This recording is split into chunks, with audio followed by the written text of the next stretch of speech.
Твоя страховка не помогает, если у тебя пробито колесо на дороге. А знаешь почему? А вы еще знаете, каких космических денег стоит эвакуатор? Есть решение. Досмотрите это видео до конца. Желтые ангелы. Каждый водитель должен знать про них. Вы получили права, вы купили машину, вы начинаете ездить туда-сюда. А иногда ездите по другим городам, по другим странам Евросоюза. А вы задумались, что будет, если машина сломается? Вы сломанной машиной в лесу, темно, ужасно, страшно, в где-то непонятной стране. Ага, вы, наверное, задумались, я вызову эвакуатора и раскошелюсь на пару сотен долларов. Но если только у вас нету подписки от желтых ангелов. Скажу по секрету, у новеньких водителей есть 1 год бесплатно.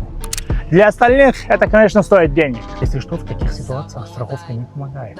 Этот немецкий клуб называют желтыми ангелами. Подписка стоит 94 евро в год. Меня спасает только по Евросоюзу и Германии. Если понадобится, они даже вам отель оплатят. Если что-то новое узнали, поставьте лайк и подписка. И отправьте другу, у которой есть права.